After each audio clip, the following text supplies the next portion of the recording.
जिसे प्रयागराज कहा जाता है, वहां पर आज के दिन लोग भक्ति भावना पूर्वक पवित्र नदियों के जल में स्नान करके आध्यात्मिक ऊर्जा की अनुभूति और एहसास किया करते हैं। और हमारी यह परंपरा बहुत लंबे समय से चलती आ रही है।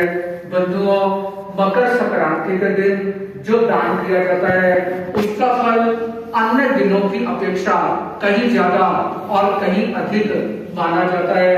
यानी मकर संक्रांति के दिन अगर आप कोई शुभ नेक और कल्याणकारी कार्य करते हैं तो उसका फल अन्य दिनों में किए जाने वाले सेवा कार्यों की अपेक्षा आपको कहीं अधिक विराट और व्यापक रूप में आसानी से मिल जाया करता है।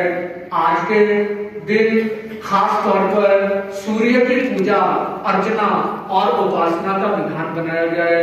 एक और बात समझने लायक है कि सूर्य और शनि हालांकि पिता पुत्र हैं, किंतु दोनों में अनबन रहती है। ज्योतिषीय दृष्टि से दोनों एक दूसरे के प्रति प्रेम भाव सौहार्द भाव नहीं रखते, किंतु आज के दिन विलक्षण घटना के अंतर्गत सूर्य अपने पुत्र शनि की मकर राशि में प्रवेश करते हैं।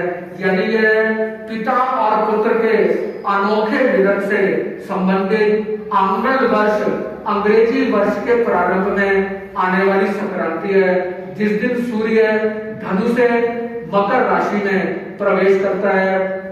और ज्योतिषीय परंपरा के अनुसार सूर्य की पूजा अर्चना और उपासना में श्वेत अर्घ यानी सफेद अर्घ और रक्तिम यानी ब्लड कलर के फूलों की महत्ता बहुत अधिक मानी गई है। और आज के दिन सूर्य को अर्घ चढ़ाने की भी हिंदू परंपरा की महत्ता और इम्पोर्टेंस है। इसके अतिरिक्त तिल से बनी हुई वस्तुओं और तिल के लड्डुओं का विशेष तौर पर प्रसाद के रूप में बांटकर दूसरों के लिए शुभ और मंगल की कामना की जाती है।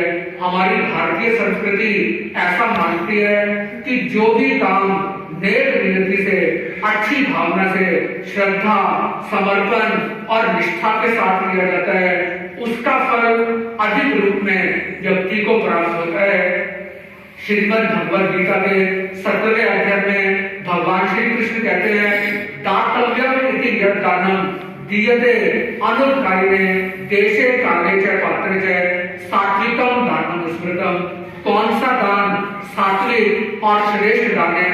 भगवान श्री कृष्ण बात कहते हैं, दातव्यम इति यत् दानम, जो दान के लिए दान यानी देने की नियत से दिया जाता है और जिसके पीछे रिटर्न में कुछ हासिल करने का उद्देश्य और भावना नहीं रहता, और साथ में अनुपकारी जिसने आज तक आपका भला नहीं किया, ना वर्तमान में आपको उससे कुछ फायदा हो रहा है और भविष्य में भी जिससे फायदा होने की कोई उम्मीद नहीं है, ऐसे व्यक्ति को अगर आप कुछ देते हैं, उसकी कुछ मदद करते हैं, सहायता करते हैं, उसके अभावों की पूर्ति करते हैं, देश काल और पात्र का विचार करके जो दिया जाता है, गीता के शब्दों में वही सात्विक और सर्वश्रेष्ठ दान है।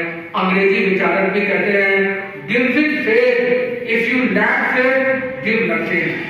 अगर आप में श्रद्धा और यकीन है, आपकी भावना है, नियत है, तो दीजिए। बिना भावना के देने से कुछ भी लाभ और कुछ भी फायदा होने की उम्मीद नहीं की जा सकती।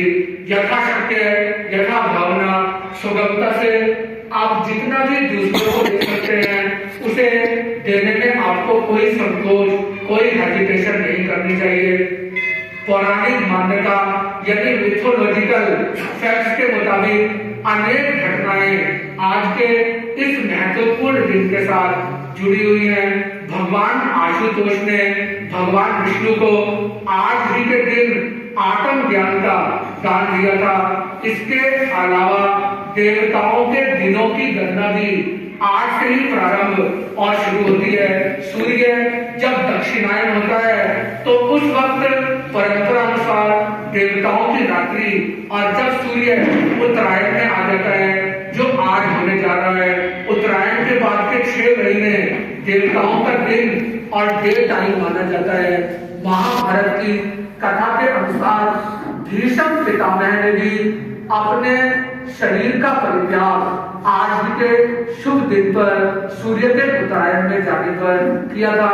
हालांकि इच्छा मृत्यु का वरदान मिलने के कारण वे कभी भी अपना शरीर छोड़ सकते थे, किंतु उन्होंने भी आज के ही दिन को शरीर छोड़ने के लिए उत्तम और उपयुक्त माना। पवित्र नदी गंगा का आविर्भाव भी आज ही के दिन हुआ था। स्वर्ग से गंगा आज ही के दिन हिंदू मान्यता मिथोलॉजी के मुताबिक उतरी थी।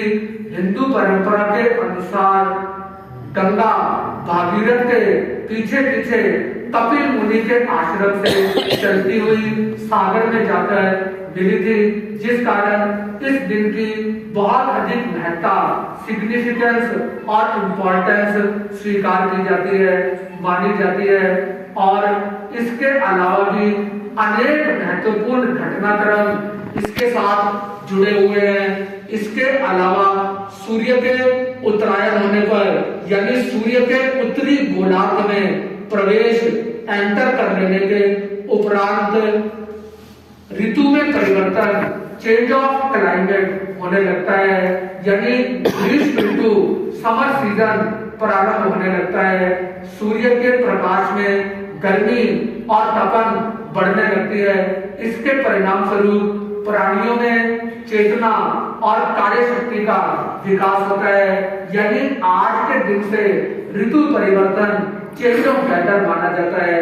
हालांकि क्लाइमेट चेंज, जलवायु परिवर्तन के कारण ये ऋतुएं, मौसम और सीजन्स कुछ चेंज और परिवर्तित हो गए हैं। गर्मियां ठीक समय पर नहीं पड़ती, सर्दियां भी ठीक समय पर नहीं आती और बरसात भी ठीक मौके पर नहीं होती, किंतु इसके लिए प्रकृति नहीं बल्कि इंसान जिम्मेदार है, जो प्रकृति से अटकलियां और छेड़छाड़ करता है। अन्यथा हमारी पुरानी परंपरा को जब देखा जाए तो हमें इतिहास में मिलता है कि जब सूर्य उत्तरायण होता था तो उसके उपरांत धीरे धीरे मौसम परिवर्तित होकर सर्दी की ऋतु का अवसान हो जाता था और ग्रीष्म ऋतु प्रारंभ होने लग जाती थी। इस प्रकार बंधुओं, इतिहास के आलोक में मैंने आपको बताया कि आज के दिन देवताओं का धरती पर आगमन होता है, अंधकार का नाश और प्रकाश का उजियारा होता है और आत्मा को मोक्ष की ओर ले जाने का उपयुक्त समय व्यक्ति के जीवन में आ जाता है। तो आज हमारी भारतीय परंपरा और हिंदू ज्योतिष के मुताबिक माघ का महीना प्रारंभ हो रहा है। माघ महीने के कृष्ण पक्ष की प्रतिपदा एकम है, मकर की संक्रांति है, मंगलवार है, पुनर्वसु नक्षत्र है, बालव और कौलव करण है, किंतु आज विश्व कुंभक योग है। ये नया महीना जो आंगल वर्ष 2025 का प्रारंभिक संक्रांति का महत्वपूर्ण अवसर है, आप सभी के लिए हर तरह से शुभ, मंगल, उन्नति, समृद्धि और अभ्युदय प्रदान करने वाला हो। शासनेश प्रभु से आप सभी के लिए शुभ और मंगल के लिए अनंत अनंत मंगल प्रार्थनाएं। अब आप सभी लोग शांति पूर्वक आंखें बंद करके बृहद शांति पाठ सुनने का लाभ लें। उपस्थगरम पासं पासं मंदामि कमखंड मुखम विसहर विसनिनाशं मंगल कलानवासं विसर सुरेंद्र